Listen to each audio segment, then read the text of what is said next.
lakle Inspector Tayai Ahan wamak the Inspector Tayai tabiri busugu James Saigurjama taramnok chupugaloinana ikoknona khurumja ngasi su puduna laksari Inspector Tayai chamari gani phu manga subataka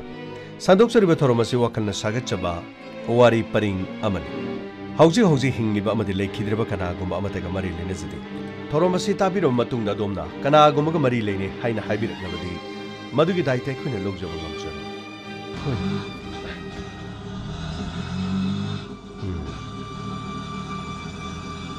punama khangni ngasi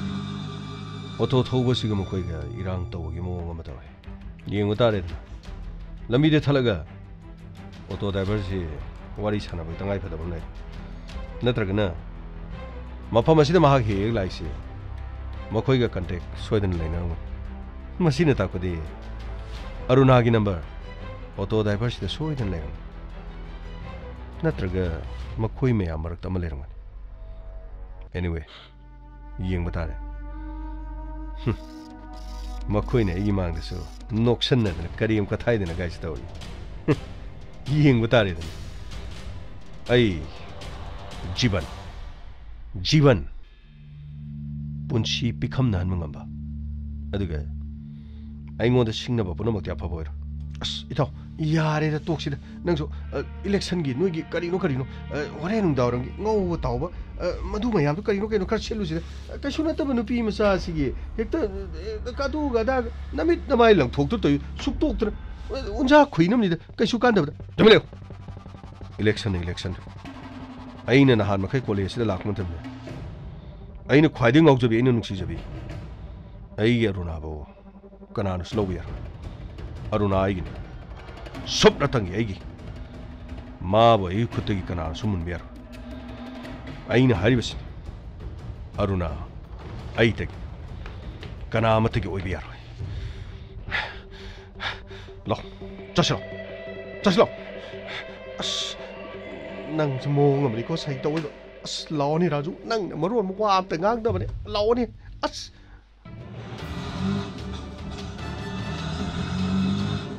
yare kamone sita kamone kamo yani kamjare kaya no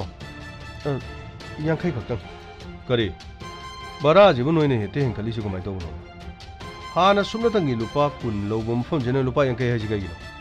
uza thau moment kari hinka kibsina amata yadri adugi mathakta aina thongjariba gari sidi diesel gi sunati petrol aduna amuke hena jusa ai noigi thau gi mamandu ibungo khoju khangine yumda gari leini ibungo gari do somda workshop da semma gi tangai phadana ne yam tangai phadana ai khoju tangai phadana ne noi auto si tongbai wan na khoi adu na tra na khoi gari ga si tongbi do mi na ti ne ai yare se lupa kun hana lobo se kuntrajilo yama adudi yama mangman tai khadana lupa tara matanga hapiram kari hey police ta tawro ha police ta tawro ba mathung maram khangdana baraga hey na khoi gum sini ne satri school chapta ga baraga henkatana angang daga yam lawe se taram ni ne isa jingna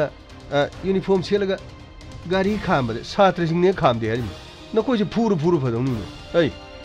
nongmagi suruga saida kitang nungsibai wan na khoi tordi amlal yam thin lang ga noi doi do bara jibu noi ne henkani jabra mi ha na khoi ne henkani jabro sarkar ji noi na pan bra ba noi loi pal giro noi loi tor gira ba sai cha dom chalo ainu piri dilo chalo waro bi video lupa tara dang happy adi yam ngai ainu nga sai ri ngang yi wa se nang kai khang de ha kari ken khang dro ba tamo khuti thabira kan kari khut thar ko nang engon fuge hero engon fuge hero na engon fuge hero romi kaino tai juba sida kaino asida phubi bro kaino ma tawri kaino kadai no ngar bana tro silai sibo mane machina se iroi na thue ngan ba kai dorge kaise tawte kaise tawte kaigino तादा हेक्ता खुद का थारगा मिंगोंदा फुरीदुबु करिगिनो ए बेमा नोय खंगपोते हे बरासे याम हेना लौइने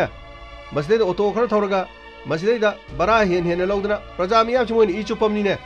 लुपा यांखै गाने हाना लुपा कुन खलो कुथ्रा खलो मफमसिदा उसित थवैदबा यारे यारे आई चलगे आई चलगे ngaikhoo yani ai chalagi satkhre tawisi romi kamai tawni lo sasilo kana thogre ni gari ase yamna nungaiti gari di kana thogre duga lupa kontra pige tawbusu kontra si lodana sakre chai sharaga tuin are amda kaisu kanaba tabak suba sinmi singbune miyamna hantana khalibase asiguma mi singa sinan लौफम थोप पैसादगी हेना loan होनबा थबक्ति सिनफमदी उमांग ताब थबंगनी मियामगी ममांगददी हिंगनब होनरिबनी इसानी इसाबु थबक पीरिबनी हायबा मरम चादन पैसा लौरदी फंगद ताबनी तादन हायबिरिबदो तादगी वखलोंददी तादन चुमेना खलंबे अरबु S एखोइने खंगजबददी एखोइ college नुक्तिगी चल मागी गाड़ी से अदुम तोइने तो अदुबु अखोई दिंग असि फाव माना बरा हेना लो तादा अमबो एरे ngami haiduna hektamak mamai mamit khangna thajin biraga migi machinda I thokpa makai phuba haiba sidi achumadi oireda ai kaino bima noine laksala saida sagat kanga oi koi ju gari leijaine sigum baga auto ga jo koi tongde ne nokoi gumna tongbo rangani bima koi tongde o tadana tongde hari sinadi haujikti gari de lakpiba mathakta napaga lakpibro kare mathakta namadatine my गाड़ी तोंग लाइनी ने लुपा कुन गत लोंफम जमा लुपा यांखै अदि हेंजनरो ओइ असिगु मजि फुगदमनि ने मखोइना मसिदैदा auto मा थौगजलेरगा मसिदैदा मी खरा चिलकपा मा थोंग मरंग खंगदब जगादा पंखाम खामजनबा हरोन पंखोंग खोंगबा गाड़ी ममांग द थौन तुंग द कारम थौन ममांग से ब्रेक चप फाजलकन मी इमत मंग इनबे याबने थौ एता खामजल मी दो हामनो होनरिबा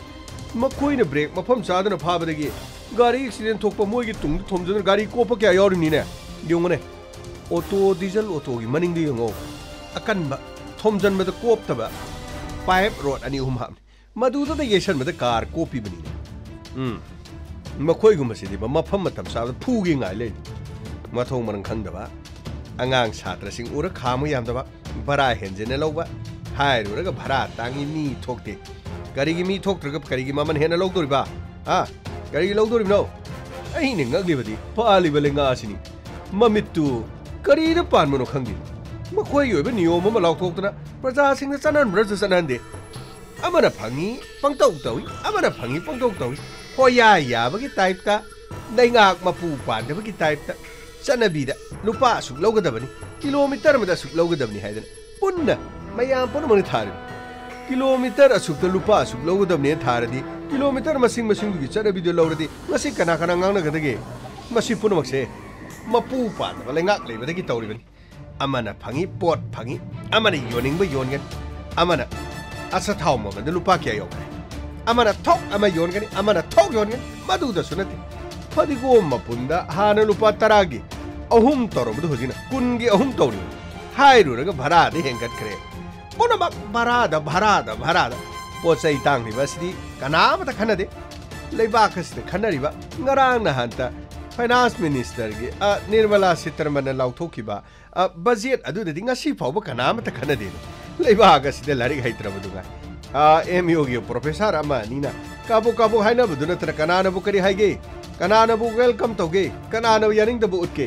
तुमिन लै अमसु बजेट हाइबसे हाना खंगदब बजेट असी चही एमगी लाकदोरिबा सादिंग अदु उटकदौरिबनेबा सादिंग अदुगी मतुंगिना तौरगा कोर्स तु चलाइगदोरिबनिने सिजननबा ngamdana पैसा हंगतकीगुंबा अनकपने लमदम मसिददि सिजननबा हैत्रदि लेंगाक तु पाइरुरनो ओलुरनो कोनसनदना थंबिरनो प्रजा मियामगी दमकता थादरकपा सेनफमदु सिजननबा हैनबा चटपियो मसिदैदा अरे मापा चाबा खरना मसिदा मागी कानानबा तोंजनबा हाइदना लैरिबा असिगुम सोथरिबसिंग असिदि अमत येंद्रे नोमगी सिजनरिबि इमुंग मनुंगदगी थुम थाउदगी हौरगा पोचैदा तांगिबा बरादा हेंकलिबा पोलम कया मरुमदा अके अमौगा तांखलिबा पोचै लेबिदा तांगी सिंगसिदि अमत्ता खंगद्रे हेंगतकीबा सेनफम हाइबसे हिरम खुदिमक्ति हेंगतकीबदु टोटल अमाउंट पारबदि लाइरबा प्रजासिंगना पोट लेबा मतमदा नोमगी सिजनरिबा पोलम सिंगसदगी पैसा हेना सखिदुना अखोइगी इरम दमसदगी पैसा मपालेबाक्ता सके हाइबसे अनामता खंगदे आइबेमा अफाउ सादनने स्वाइदे चगा चगा nganगनो अरेंबने खरा सारगा पंगलई लेबा मीदो अखोइदि नते मुन्ना खंगबा जानी अखोइ यामना मुन्ना खंगबा जानी तादा वाफमबदि अचुम चुम यामना हाइबिरे अदुबु अदु क्यामना चुमबदि खंगलगा नोमगी सिनफमदि हिंजरिबो ऑटो ड्राइवर अमदा महाकी भरा अदु हेले हाइबगिदमा ममाई ममित खंगदना थाजनबिरगा मचिनदगी इ थोनबा हाइबदुदि तादा मदुदि याजनिंगदेदा फरे फरे तादा बजेट की मरम मुन्ना खंगबिबा लेबा के अफफत खंगबा तादा खोइदिने मी अमबु वारकप मतमदा हेक्तमक ngami हाइदुन खुद थारगा फुबगी चनबिदो अदुम तौदुन लेहोबिरो पैसा दुसु पिकिद्रब नत्रो तोंजरमनी बजेट तो लो ओइबिरमनी युमदा चटपदा नुंगाइबिरमनी अदुबु मसी मतंगि खंगबियो अदोमना कुपांगना थाबदगिने मचिन अदुदा तत्तना पोमदने लेरिबा मीदो महाक्सु इमुंग अमगी सखाव पुननबगी द मोहनरिबा अदुगुम लाइरबा मिसक अमनी अदोंगुंबा गारी अचौबा तोंबा अदुगा ताई पुनबा तोलोप यामना चावबा मी नते हाइबदि तादसु खंगबियो यारिलो ससिलो उनसनदना नुंगांग लेरु कइगिनो नुंसिरक्तबा अहै असिंग सारा ngangiba चुम्बबुदि यामना यावे माना ngangiसे अदैदने मरमदु सादे हाइबनिदा ngame matagum ibungo adu ada haidi migi machinu mara kopang tharaga I thonba yabraimi nangna nanga nungsine nana kari bu tobung ngamge kana dida lo sasilo yare lo kari kana rudin madu yamna nungaitena sakri soidena ne machi mada khamaga kaptana leram rabo khangti lo thirusi loba kadai de lege na hanguse haima college kargum se hariro college kabani la isi kaino ekhuna la isi college kabana natro अदुगा करिनो थिरुसी हाइदुदि ngasigidi thiruruseba lo nungaitre lo oba amta thirusi lo hoi hoi hoi as nungu nungaitre ni aikoina thengnaramdraju phadauba aikoina phat urubaduda as ikai bu karibo gari du kana thologa chakren as karino leibak asidane auto driver singna khajiktang bhara hengkatba थाव तांगे हाइदन मरम सारम बसु याई सारम दबसु याई अदुबु ngami haiduna makhoidadi phubiriba kanamatane dukan da sangaga acha thaw yoliba nupi mada acha thaw mamandu hele haidana kupana thajaledi tadine angak paneba phuri phiro leiba matamda khungu phiro ake amogi cosmetic pochai leiriba singa sida maman henkale haidana kanamata dukandar adu da sangjal kupana thabadi ngamde khara tole haidana auto rickshaw driver asana masagi tabuk pijaba miyos asigumada tathi thawaina tobase yamna nungaiti aidi thawai se yamna nungaiti mittagine pise dum tarak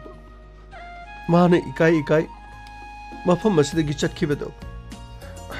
mafam amada soidena khamdunu leramgani phone torga yengsira khang kaptuna leramra su khang yare bema majai bema thoibi nungsi krama le da kon thongna ai su ngasai de gi lawba ngang ba ina tori base tai gi nati ma gi kholaw du chumi thau kre hen kale haduna auto gi bara maram chadan hen gat pe ya badi nati adubu mahang na ta na loge ha basu ya bo ramoi makhoi gi association lepa mamal mo rambi natraga makhoi gi transport na tonga ba le ri basing don lepa mamal oram su ya dana asing badi ne madu gi rate ama auto driver gi mai kai de orabasu transportation gi mai kai de gi orabasu lenga ki mai kai de gi orabasu aseng mani yo mama yana raba matungda mifam ama phamlagane miyam punamak tane amana su yaba da makhoi gi se tongba miyam gi su yamna paisa tingdaba yana raba matungda lepna raga adu maina tobiradi phadong ngamme haiduna mafam khudimakta chingthok ta sumaina phubi basidi yamna nungaiti oibema kari su kanaroi leiba sida didne aton boina poklubana khwaidagi lanmani laira boina poklubana mapok sigi mapok thiba haibadun nungai ai phobami singdadi kari mata thokpa tawdonat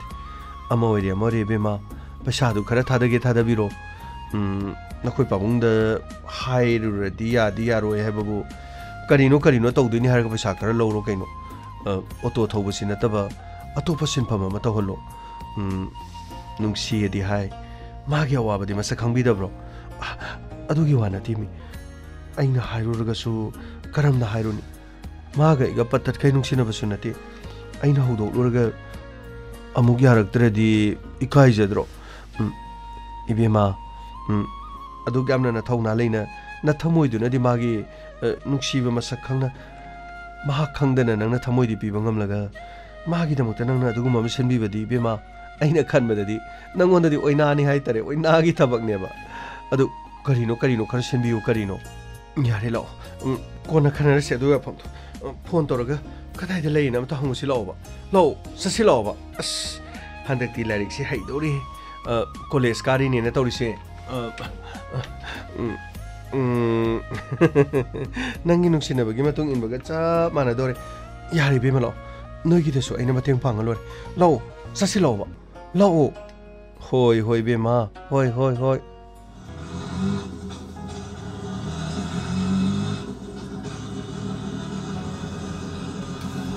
यारे खामो अगी थोंगादो असिगिने असिगी post लैसे सिमा पाद सबसाना खाम funny पाओ खामो कया तारे लुपा सामा खक्तनी यारबरने नंगिसिबो पम याजरे हाइना किबो मतुगिना अदुगा सलिबा किलोमीटर मसिंग असिगा फारे पम पोतो सिदा लैसे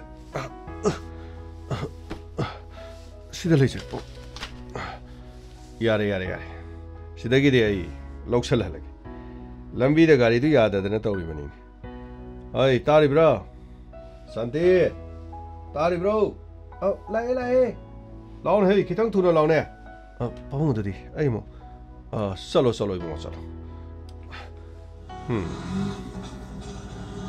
कया दनो लेबागा सिले हंगप मीसी यामना लेबजान ngakla si kuiraga asum ubi henjile hangakpani ko kai dorgi moi pabo morum soleri dubo ai yare hangdrasu si paire ga pusalune karino dori dubo lumme sidi ai thandana thangmadi nungai roi moi pabungsu kitang paibi rodana paige cha thang se karino sidi umthona lungkhreda कोबीवो करीवो मना मसिंग मयामनी मथक थंगबसिदा यावरिसिना nga मसा खरनी इसिले हाइदना ai ताव म लैये अदुना हापैबनीने गाड़ी दो अइना workshop त इन्जलमेदना अंगा ngasi लाक्तना लंबीदगी workshop तो book चमिनरगा गाड़ी दो दगे पोचै सि लौथोग मु पुरगा लाई गाड़ी दो वर्कशॉप के अंगांग सिंगना थिलके हायोरे पैसा सेमबगी सोइना लोइन पिरमबनी ngasiदी आइबो मुथोंनासु नुंगाइतब थौदो ओम थोइनी कैदोरगे मोय पाबो करी नुंगाइतब थोइनो हाइना ऑटो तोंगलगलिब नुपा मसा सिगैगा मागी गाड़ी दो इना खामे गाड़ी यादबदगी लंबी देना गाड़ी दो ऑटो मतंग लादी न थलगा वारी सानरे मदुगी मथंगदगी मागी ऑटो दो तोंगगा आई लाए गाड़ी सेंबम दो गाड़ी मनंगदी पोचै दो हापचलगा ऑटो दो इना थौरगा लाए अदुबु असुम थौरगा लापदा लंबी the traffic jam ngahak oiringada khanghoudana auto do traffic jam oiringai du da red signal mapagi mai du samuk thalaktana ngahak leire mada khanghoudana nupa ma sangsil oza yaragadi pesa kita pibiu ba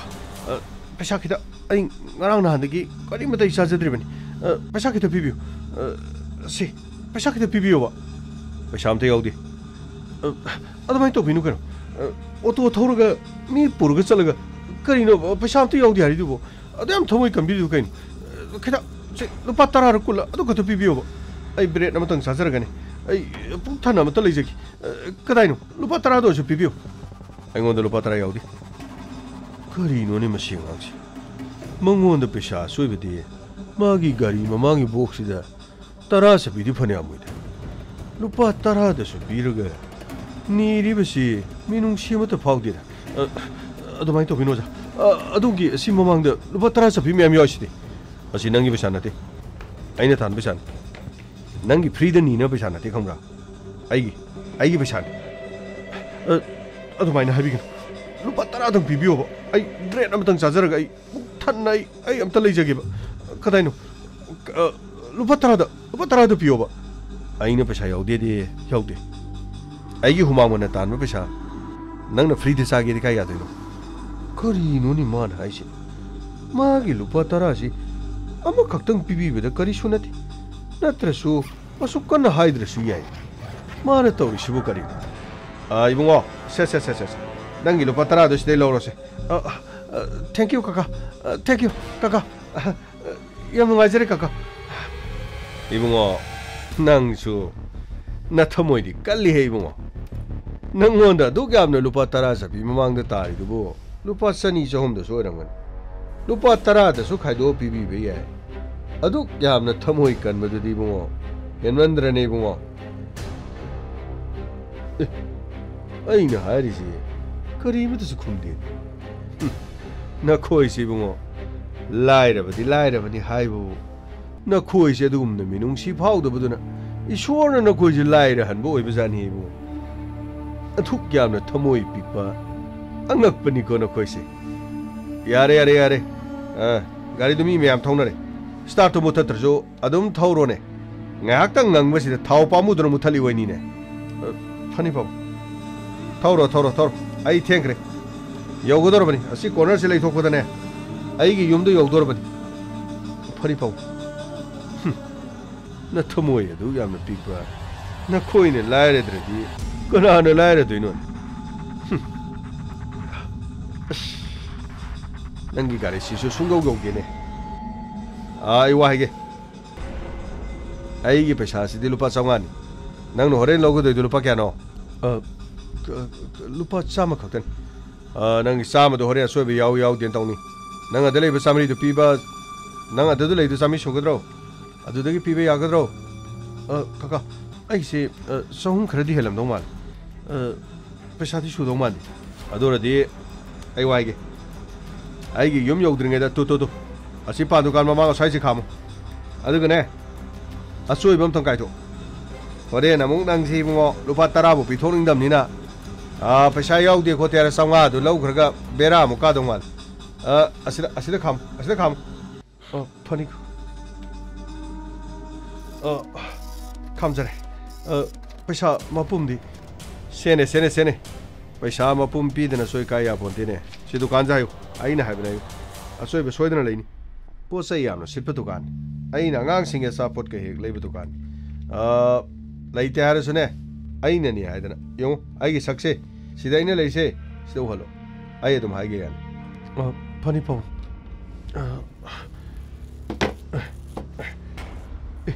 कोरिनोनी मागिसिदी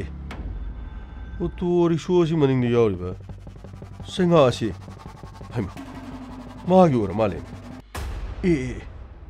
뭐 콩나마시디 마디 키땅 디스피가로 오이베자니 피지컬리 챌린지 어두가 오토토바 오 아이나 칼로리바 시가디 이해 lai ai hangi kari gi dam tu mana imana draba dunu peshani ba matam pidraga mahak masamak sumi mana daba ai shoiden hanga wa hanga dugi pakum phangna na ba ai shoiden hanga ne hari basi pam peshadu sele subram ting bisi se sama sapi mariga tara sapiga यारे अदुंगाई कोई मो वाम तांकी ngasai traffic jam oringeda ima nadraba mi mana sengak ama saura changchalaga nangonda lupa 10 dang piu haibada nangna pidi aduga nangi paisa leti nangi kusumani ha ꯑꯗꯨꯒ ꯅꯪꯅ ꯑꯩꯅ ꯂꯨꯄꯥ 10 ꯄꯤꯈ꯭ꯔ ꯃꯇꯨꯡꯗ ꯃꯤꯑꯣꯏꯗꯨ ꯆꯠꯈ꯭ꯔꯒ ꯑꯩꯅ ꯅꯉꯣꯟꯗ ꯉꯥꯡꯕ ꯆꯩꯕꯗꯁꯨ ꯅꯪꯅ ꯆꯤꯟ ꯑꯃꯠꯇ ꯈꯨꯝꯗꯦ ꯑꯩ ꯋꯥꯍꯩꯒꯤꯃꯣ ꯅꯪꯅ ꯁꯥꯃꯅ ꯄꯩꯁꯥ ꯑꯆꯣꯏ ꯀꯥꯏ ꯆꯠꯄꯗꯗꯤ ꯆꯩꯉꯥꯛ ꯑꯃ ꯄꯨꯊꯣꯔꯛꯇꯨꯅ ꯅꯪꯁꯨ ꯅꯈꯣꯡ ꯁꯦꯀꯧ ꯇꯧꯔꯒ ꯅꯪ ꯐꯤꯖꯤꯀꯦꯜꯂꯤ ꯆꯦꯂꯦꯟꯖꯔꯥ ꯃꯥꯅꯤ ꯄꯥꯎ ꯑꯩ ꯐꯤꯖꯤꯀꯦꯜꯂꯤ ꯆꯦꯂꯦꯟꯖꯅꯤ ꯅꯪꯅ ꯅꯪꯒꯤ ꯀꯥꯡꯂꯨꯞ ꯑꯃꯕꯨ ꯎꯕ ꯃꯇꯝꯗ ꯅꯪꯅ ꯇꯥꯜꯂꯤꯕ ꯄꯩꯁꯥꯗꯨꯗꯒꯤ ꯂꯨꯄꯥ 10 ꯐꯥꯎꯕ ꯄꯤꯅꯤꯡꯗ꯭ꯔꯒ ꯅꯈꯣꯏꯕꯨ ꯀꯅꯥꯅꯣ ꯁꯤꯠꯇꯧꯔꯤꯒꯦꯅꯦ ꯅꯈꯣꯏꯕꯨ ꯀꯅꯥꯅꯣ ꯁꯤꯠꯇꯧꯔꯤꯒꯦ ꯑꯗꯨꯛ ꯌꯥꯝꯅ ꯇꯥꯜꯂꯤꯕ ꯁꯦꯟꯐꯝꯗꯨꯗꯒꯤ ꯃꯤꯀꯨꯞ ꯈꯨꯗꯤꯡꯒꯤ ꯅꯉꯣꯟꯗ ꯅꯤꯕꯁꯨ ꯑꯣꯏꯔꯝꯃꯣꯏ ꯂꯨꯄꯥ 10ꯗꯪ ꯄꯤꯕꯗ ꯉꯥꯏꯈꯣꯅꯦ ꯅꯪꯕꯨ ꯁꯤꯒꯗ꯭ꯔꯅꯦ ꯃꯤꯅ ꯍꯥꯏꯅꯕ ꯂꯩ ꯈꯔ ꯃꯤꯃꯥꯟꯅꯗꯅ ꯅꯈꯣꯏꯅ ꯁꯨꯃꯥꯏꯅ ꯇꯧꯕꯁꯤ ꯋꯥꯈꯜ ꯁꯣꯟꯕꯗ ꯅꯠꯇꯅ ꯊꯃꯣꯏ ꯄꯤꯛꯁꯜꯂꯒ ꯅꯕꯨꯛ ꯆꯦꯟ ꯌꯥꯝꯅ ꯄꯤꯛꯑꯦ ꯍꯥꯏꯕꯁꯤ ꯆꯨꯝꯕ ꯖꯥꯠꯂꯅꯤ ꯏꯕꯨꯡꯉꯣ ꯄꯥꯕꯨꯡꯅ ꯈꯟꯕꯤꯅꯤꯡꯕ ꯈꯟꯕꯤꯌꯨ ꯄꯥꯕꯨꯡ ꯑꯗꯨꯕꯨ ꯄꯥꯕꯨꯡ ꯑꯩꯗꯤ ꯇꯁꯦꯡꯅꯃꯛ ꯃꯍꯥꯛꯄꯨ ꯅꯨꯡꯁꯤꯗꯕ ꯃꯤ ꯑꯃ ꯅꯠꯇꯦ ꯃꯍꯥꯛꯅ ꯊꯦꯡꯅꯔꯤꯕ ꯆꯩꯅꯥ ꯄꯨꯝꯅꯃꯛ ꯑꯩ ꯏꯁꯥꯃꯛꯁꯨ ꯍꯧꯖꯤꯛ ꯊꯦꯡꯅꯖꯔꯤꯕꯅꯤ ꯑꯗꯨꯕꯨ ꯄꯥꯕꯨꯡ ꯃꯤꯃꯥꯟꯅꯗ꯭ꯔꯦ ꯍꯥꯏꯗꯨꯅ ꯐꯝꯗꯨꯅ ꯌꯨꯝꯗ ꯏꯃꯨꯡꯗ ꯀꯔꯤꯒꯨꯝꯕ ꯑꯃꯠꯇ ꯌꯥꯎꯗꯨꯅ ꯂꯩꯒꯗꯕꯅꯤ ꯍꯥꯏꯕ ꯅꯤꯌꯣꯝꯁꯤꯕꯨ ꯀꯅꯥꯅ ꯁꯦꯝꯃꯒꯦ ꯀꯔꯤ ꯃꯥꯅꯤ ꯄꯥꯕꯨꯡ ꯑꯩꯁꯨ ꯃꯤꯃꯥꯟꯅꯗ꯭ꯔꯕ ꯐꯤꯖꯤꯀꯦꯜꯂꯤ ꯆꯦꯂꯦꯟꯖ ꯑꯗꯨꯕꯨ ꯄꯥꯕꯨꯡ ꯑꯩꯅ ꯆꯩꯉꯥꯛ ꯑꯁꯤ ꯌꯥꯎꯗ꯭ꯔꯕꯗꯤ ꯀꯩꯗꯧꯉꯩꯗ ꯆꯠꯄ ꯉꯝꯗꯦ ꯆꯩꯉꯥꯛ ꯑꯁꯤꯒꯤ ꯃꯇꯦꯡꯅ ꯑꯩꯅ ꯃꯐꯝ ꯑꯃꯗꯒꯤ ꯑꯃꯗ ꯆꯠꯇꯨꯅ ꯊꯕꯛ ꯁꯨꯕ ꯅꯣꯝꯕꯗ ꯑꯋꯥꯕ ꯈꯔꯗꯤ ꯑꯣꯏ ꯑꯗꯨꯕꯨ ꯄꯥꯕꯨꯡ ꯃꯃꯩꯊꯪꯗ ꯇꯞꯅ ꯍꯣꯠꯅꯗꯨꯅ ꯑꯩ ꯈꯣꯡꯎꯞ ꯐꯣꯠꯄ ꯁꯦꯟꯗꯟ ꯐꯣꯠꯄ ꯃꯤꯅ ꯇꯣꯡꯅꯔꯨꯔꯕ ꯈꯣꯡꯎꯞ ꯀꯥꯞꯊꯥꯕ ꯃꯗꯨ ꯑꯩ ꯇꯧꯗꯨꯅ ꯂꯥꯛꯈꯤꯕ ꯃꯗꯨꯗꯒꯤ ꯇꯞꯅ ꯇꯨꯡꯁꯤꯜꯂꯒ ꯃꯔꯨꯞ ꯑꯃ ꯌꯥꯎꯔꯒ ꯄꯥꯕꯨꯡ ꯑꯩ ꯑꯣꯇꯣ ꯃꯆꯥ ꯑꯃ ꯂꯩꯔꯒ ꯑꯩ ꯊꯧꯖꯕꯅꯤ ꯄꯥꯕꯨꯡ ꯅꯆꯥ ꯃꯤꯃꯥꯟꯅꯗꯤ ꯄꯣꯛꯄꯗꯒꯤ ꯁꯣꯏꯅꯥꯏꯕ ꯍꯥꯏꯕꯗꯨ ꯑꯣꯏꯔꯛꯏ ꯑꯗꯨꯕꯨ ꯄꯥꯕꯨꯡ ꯑꯩꯅ ꯁꯣꯏꯅꯥꯏꯔꯤꯕꯁꯤꯕꯨ ꯑꯩꯒꯤ ꯀꯔꯤ ꯏꯔꯥꯜꯅꯤ ꯂꯝꯕꯤꯗ ꯁꯦꯜ ꯅꯤꯔꯛꯈꯤꯕ ꯑꯩꯒꯨꯝꯅ ꯆꯩꯉꯥꯛ ꯑꯃ ꯄꯥꯏꯔꯒ ꯆꯠꯍꯧꯔꯤꯕ ꯃꯍꯥꯛꯄꯨ ꯃꯍꯥꯛꯀꯤ ꯃꯔꯥꯜ ꯀꯔꯤ ꯑꯗꯨꯕꯨ ꯄꯥꯕꯨꯡ ꯑꯩꯅ ꯍꯥꯏꯅꯤꯡꯉꯤ ꯑꯩꯅ ꯍꯪꯅꯤꯡꯉꯤ ꯑꯩꯈꯣꯏ ꯅꯤꯕ ꯇꯣꯛꯂꯁꯤ ꯂꯝꯗꯝ ꯑꯁꯤꯗꯤ ꯆꯪꯅꯤꯕ ꯂꯩꯇꯕ ꯂꯝꯗꯝꯅꯤ ꯍꯥꯏꯕꯤꯌꯨ ꯃꯤꯉꯣꯟꯗꯒꯤ ꯅꯤꯔꯒ ꯆꯥꯕ ꯍꯩꯇꯕ ꯃꯤꯒꯤ ꯃꯤꯈꯥ ꯄꯣꯟꯕ ꯍꯩꯇꯕ ꯑꯩꯈꯣꯏꯒꯤ ꯐꯨꯔꯨꯞꯅꯤ ꯄꯥꯕꯨꯡ ꯀꯔꯤꯒꯤꯗꯃꯛꯇ ꯃꯍꯥꯛꯅ ꯃꯤꯌꯥꯟ ꯆꯥꯒꯤ ꯂꯝꯁꯤꯡꯗ ꯇꯧꯕ ꯑꯗꯨꯒꯨꯝꯅ ꯑꯩꯈꯣꯏꯒꯤ ꯂꯝꯗꯝ ꯑꯁꯤꯗ ꯀꯔꯤꯒꯤ ꯅꯤꯕꯒꯤ ꯊꯕꯛꯇꯣ ꯍꯧꯗꯣꯛꯂꯤ ꯃꯄꯥꯡꯒꯅ ꯁꯨꯕ ꯌꯥꯏ ꯃꯍꯥꯛ ꯆꯩꯉꯥꯛ ꯑꯃꯅ ꯁꯨꯔꯕꯁꯨ ꯃꯣꯔꯥ ꯁꯥꯕ ꯌꯥꯏ ꯃꯣꯔꯥ ꯁꯥꯕꯗ ꯋꯥ ꯈꯔ ꯑꯗꯨꯒ ꯂꯤ ꯈꯔ ꯄ꯭ꯂꯥꯁꯇꯤꯛꯀꯤ ꯂꯤ ꯈꯔ ꯃꯣꯔꯥ ꯁꯥꯗꯨꯅ ꯍꯣꯠꯅꯔꯒ ꯃꯤꯉꯣꯟꯗꯒꯤ ꯅꯤꯗꯅ ꯍꯣꯠꯅꯕ ꯌꯥꯏ ꯄꯥꯕꯨꯡ ꯃꯗꯨ ꯈꯛꯇ ꯅꯠꯇꯦ ꯈꯨꯠ ꯑꯅꯤꯃꯛ ꯌꯥꯎꯗ꯭ꯔꯕꯅ ꯃꯈꯣꯡꯅ ꯇꯨꯔꯤ ꯆꯞꯇꯨꯅ ꯃꯤꯃꯥꯟꯅꯗ꯭ꯔꯕ ꯀꯌꯥꯅ ꯃꯥꯂꯦꯝꯒꯤ ꯊꯥꯛꯇ ꯂꯥꯏ ꯀꯌꯥ ꯌꯦꯛꯂꯤ ꯄꯥꯕꯨꯡ ꯑꯩꯈꯣꯏ ꯐꯤꯖꯤꯀꯦꯜꯂꯤ ꯆꯦꯂꯦꯟꯖ ꯑꯃꯅꯤ ꯑꯗꯨꯕꯨ ꯑꯩꯈꯣꯏꯒꯤ ꯃꯄꯥꯟ ꯊꯣꯡꯗ ꯂꯩꯔꯤꯕ ꯍꯛꯆꯥꯡꯗ ꯃꯤꯅ ꯌꯦꯡꯕꯗ ꯁꯣꯏꯅꯥꯏꯕ ꯑꯣꯏꯅ ꯎꯔꯕꯁꯨ ꯄꯥꯕꯨꯡ ꯅꯆꯥꯒꯤ ꯊꯃꯣꯏ ꯃꯅꯨꯡꯗ ꯄꯥꯜꯂꯤꯕ ꯊꯃꯣꯏ ꯑꯁꯤꯗꯤ ꯄꯥꯕꯨꯡ ꯁꯣꯏꯅꯥꯏꯗꯦ ꯑꯩꯒꯤ ꯋꯥꯈꯜ ꯁꯣꯏꯅꯥꯏꯗꯦ ꯑꯩꯅ ꯈꯟꯕ ꯑꯩꯅ ꯄꯥꯝꯕ ꯑꯩꯅ ꯅꯨꯡꯁꯤꯕ ꯄꯨꯝꯅꯃꯛ ꯑꯩꯒꯤ ꯀꯂꯛ ꯃꯤꯍꯧꯕ ꯄꯨꯝꯅꯃꯛꯇꯤ ꯄꯥꯕꯨꯡ ꯁꯣꯏꯅꯥꯏꯗꯦ ꯌꯦꯁ ꯆꯨꯝꯃꯤ ꯃꯄꯥꯟ ꯊꯣꯡꯗ ꯌꯦꯡꯕꯗ ꯑꯩꯒꯤ ꯈꯣꯡꯗ ꯑꯩꯒꯤ ꯈꯨꯠꯇ ꯁꯣꯏꯅꯥꯏꯕ ꯍꯥꯏꯕꯗꯨ ꯑꯣꯏꯕꯒꯤ ꯋꯥꯅꯤ ꯄꯥꯕꯨꯡ ꯄꯣꯛꯄꯗ ꯏꯃꯥ ꯏꯄꯥꯅ ꯁꯣꯏꯅꯥꯏꯕ ꯑꯣꯏꯅ ꯄꯣꯛꯄꯒꯤ ꯋꯥꯅꯤ ꯑꯗꯨꯕꯨ ꯄꯥꯕꯨꯡ ꯑꯩꯒꯤ ꯊꯃꯣꯏꯗꯤ ꯁꯣꯏꯅꯥꯏꯗꯦ ꯄꯥꯕꯨꯡ ꯑꯩ ꯃꯥꯕꯨ ꯅꯨꯡꯁꯤ ꯃꯉꯣꯟꯗ ꯑꯩꯅ ꯂꯨꯄꯥ 10ꯗꯨ ꯄꯤꯕ ꯌꯥꯏ ꯄꯥꯕꯨꯡ ꯑꯩꯅ 10ꯗꯨ ꯄꯤꯔꯨꯔꯒ ꯃꯍꯥꯛ ꯑꯃꯨꯛ ꯍꯦꯟꯅ ꯊꯕꯛ ꯁꯨꯅꯤꯡꯂꯣꯏ ꯃꯤꯉꯣꯟꯗꯒꯤ ꯅꯤꯔꯒ ꯆꯥꯒꯦ ꯍꯥꯏꯕ ꯋꯥꯈꯜꯗ ꯈꯜꯂꯛꯀꯅꯤ ꯉꯁꯤꯒꯤ ꯑꯩꯈꯣꯏꯒꯤ ꯐꯨꯔꯨꯞ ꯑꯩꯈꯣꯏꯒꯤ ꯁꯃꯥꯖ ꯑꯁꯤꯒꯤ ꯃꯤꯄꯨꯝ ꯈꯨꯗꯤꯡꯃꯛꯅ ꯍꯨꯃꯥꯡ ꯇꯥꯅ ꯊꯕꯛ ꯁꯨꯕꯒꯤ ꯋꯥꯈꯜ ꯊꯥꯗꯣꯛꯈ꯭ꯔꯒ ꯃꯤꯉꯣꯟꯗꯒꯤ ꯅꯤꯔꯒ ꯆꯥꯕꯒꯤ ꯋꯥꯈꯜ ꯂꯩꯔꯤꯕꯁꯤ ꯀꯔꯤꯒꯤꯅꯣ ꯄꯥꯕꯨꯡ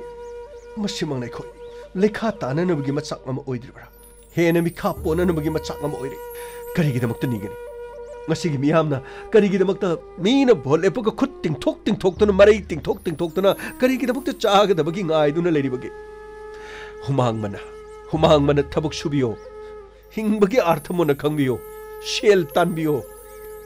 account balance fajahanbiyo khong nama yaudраbasu mit udrabasu khut kaklabasu aigi lantum pairabadi pabung aigi akoibada migi mi ngakta ngaigini pabung adu pabung sak yamna fajarabasu pangan yamna kalabasu aigi ikut karigumba paisa lupa lantum karimata letrabadi mi ado hingna mapan thongda fajarabasu sadong fajaba palabasu kuchu ngaurabasu mai thong fajarabasu ma khwaidagi tonba soinaiba amani pabung yamna chumi ichana hariba wafam ase yamna chumi pabung soinaiba khoibu mingondagi niraga chagadabani haibasibu kanana yawbagi aina waroribadi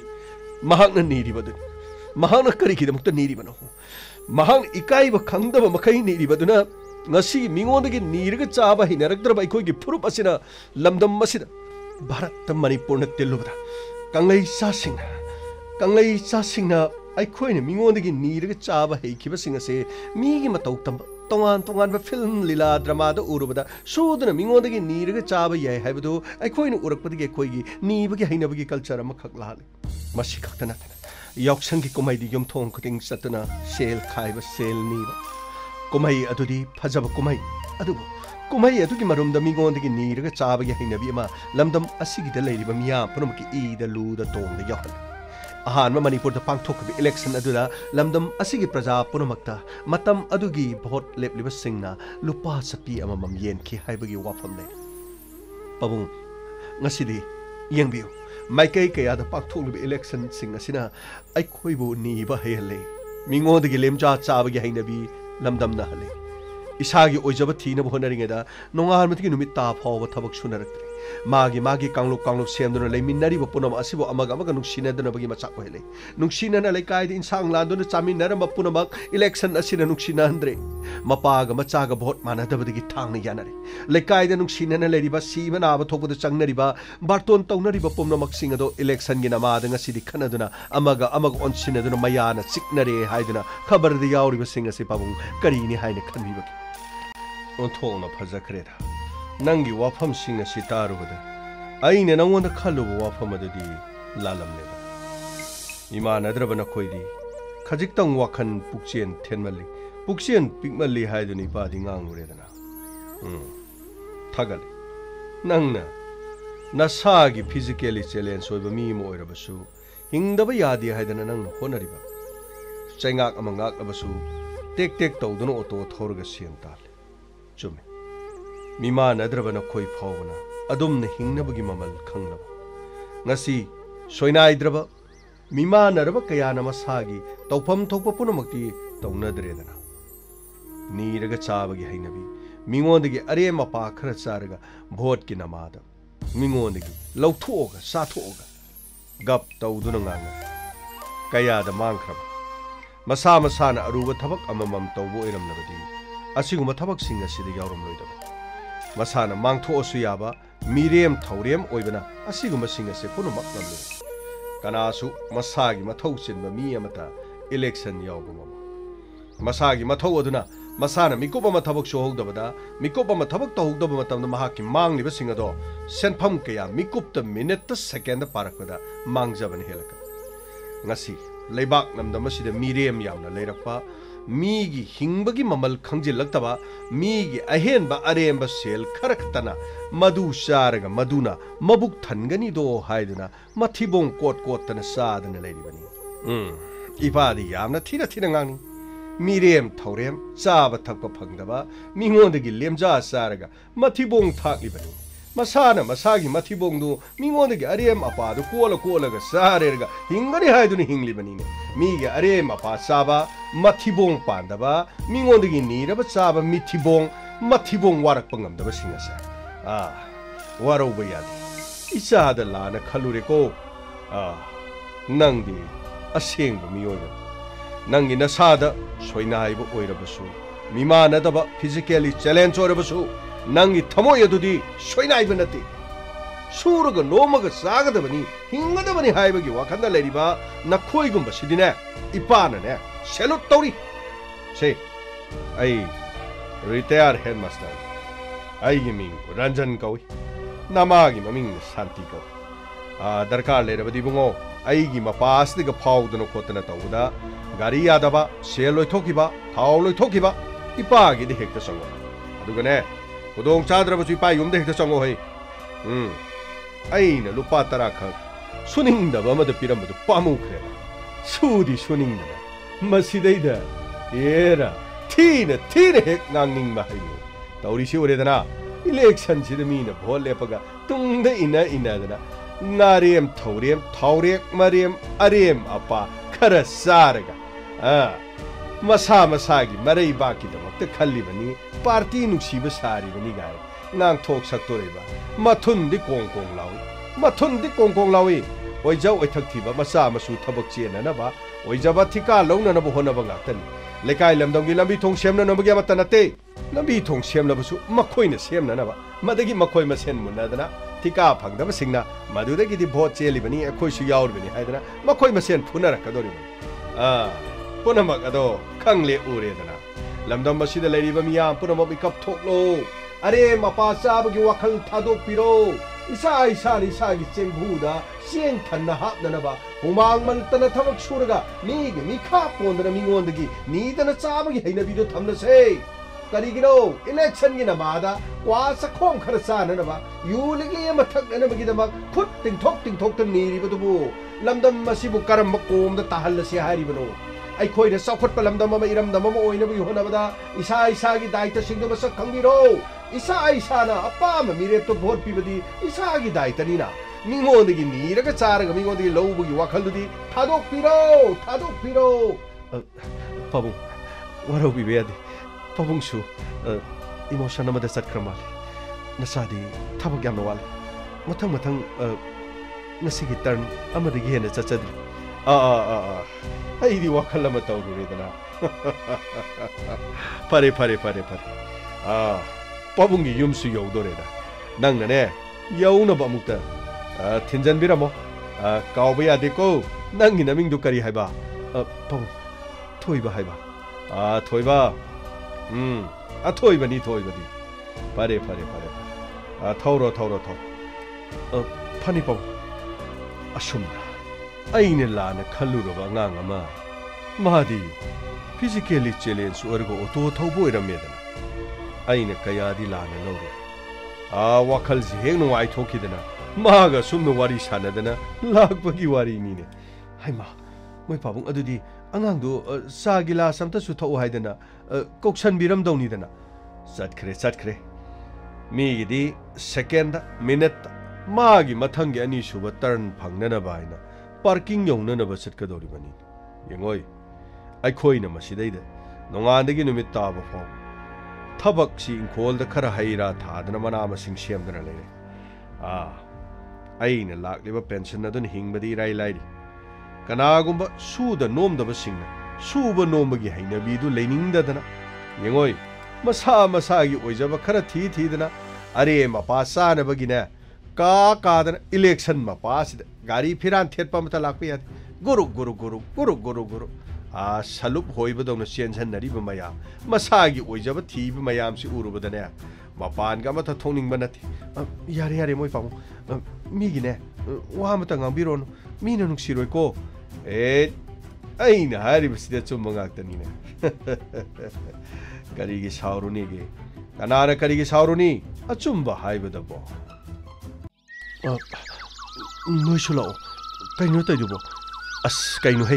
नोइनी phone दु वारी सानदिन phone वारी सानबि मोंदो साउसे आइगने थबागासते फम लेगेसे तु असे फम लेगे चलो इलकनो यानी sorry येसन ग्रमाले sorry Aruna करिगिदमक्तनो मफम असे दैबो कौबिरिबा करी हाबिगेदबनो करी सो हाइरोइदा ngrangi tawdok yam nungai ti haige dong madudi ekhoida toina thokpa thodong ni madugi damakta phone da dum haira su yaba dabu phone da budi haiba dum yaba ni ba adaida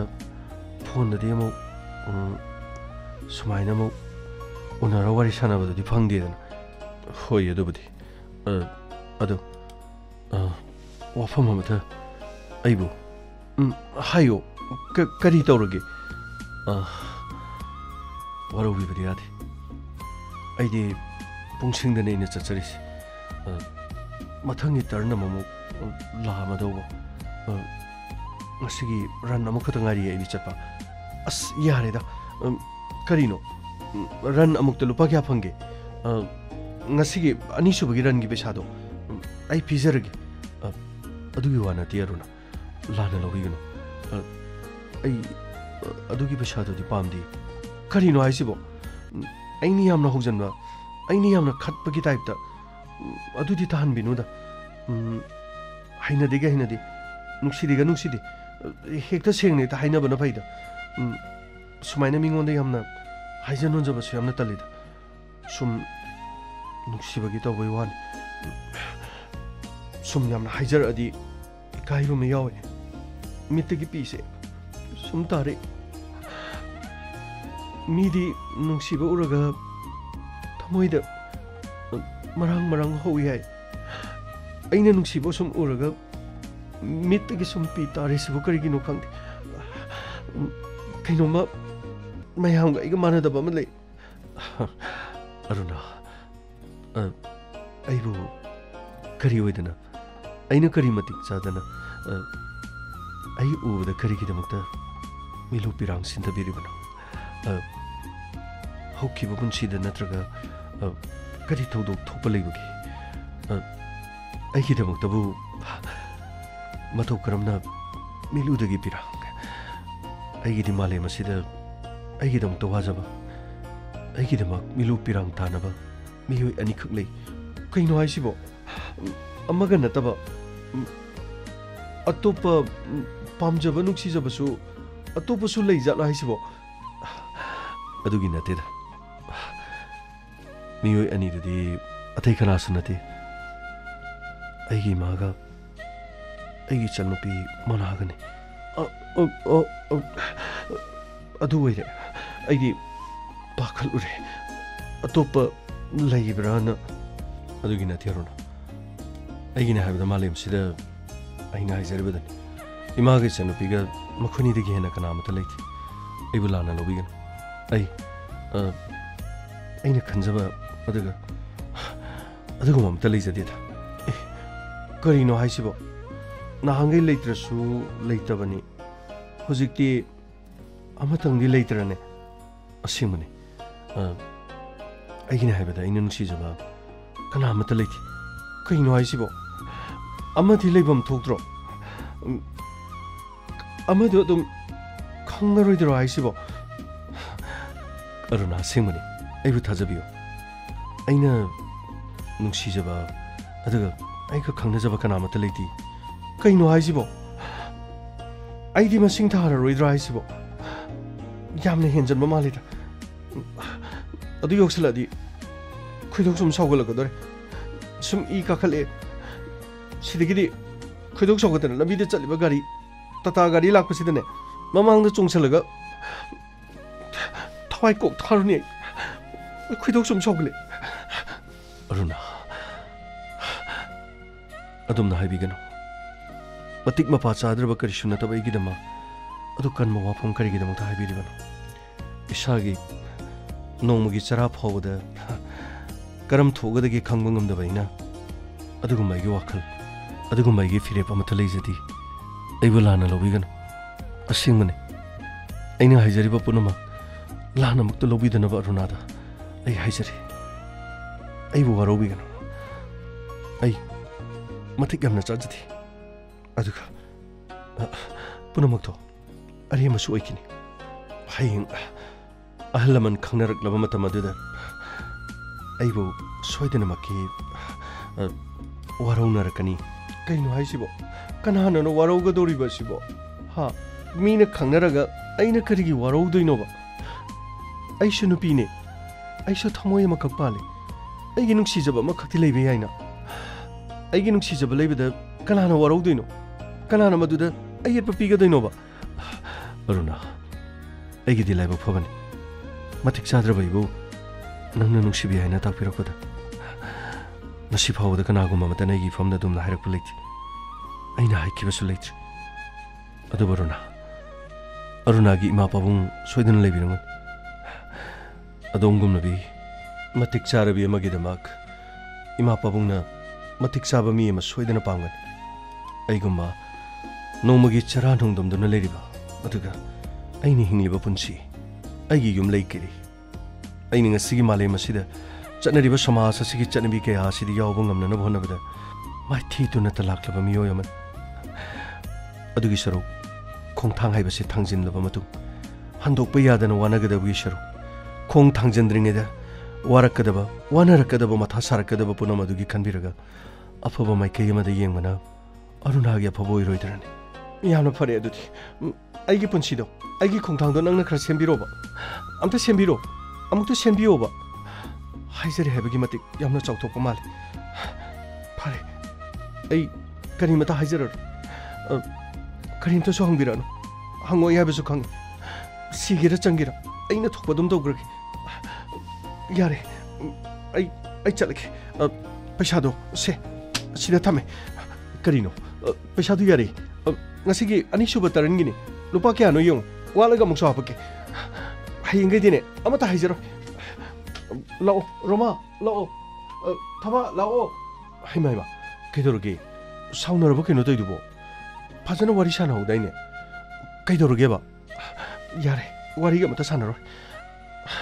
bichami khayam nai aduga arum ayang kari no thak khenaba nemba karino nungsibadabu ani ma wangba leibro lairaba ina khunba leibro as khoidogam no sogal khara thuna chasilo lambi de lakba gari madane chongsilaga siba yabri amta yenge bai lo chasilo lo chase kaino do mai toguno kaino nagi naksina basidi yam lusilaga dori kaido bai lubano wari sana babadi migi second turn lay paisa do piramba bani khoidog sogal oi bema adamaina kenarga ne nuksina badi yam henban saujana raga magun yamna hena ba nangna tawrido ai su loina khangjei bema tiyare nangna kadai digi no ngangi wadu bo lo sana ba tawsi lo aine khoidog che sum saugale lo sana ba tawsi kanano gari thojale si kanano yeninda basing aduni sidi oi otangai ko hoi no dia College karakter na ain ko thi ruini lambi sida shooting tawle ram bawani ne karam bai album gi no ha nang tane heli nungsiba adu album duro tangoi ole thamoi ase aduro hero di kra hero di leiti ni korinu ni police kare auto driver auto garim College kungi auto driver auto lambi da muk thingnai auto gari driver si ai noi sibo auto da direct hire tawbagi reserve ta lakpagi ra natraga auto driver si mari lena bra karino nangna thokai lege nangna thokari lege ba college ta phangi nangna dum ye aduga lambi side khoi thabuk chachabasu nangni yeli sibo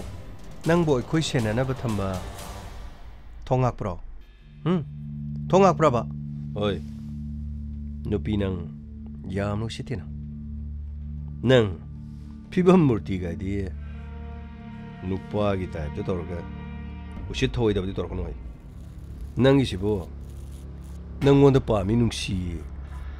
nang won da phongdorok ti na warori ro kaya da tukat chari non nangi sibo ekhoi usitri no lambi lamhang ni ga na nang usitri ra ba makata na sumai tor di nang soidena makina aphaboiro yungi ahalaman sing da ta adi ne nang aphaboiro haisin tapiro ne hojimak tapiro phabiro punbiro is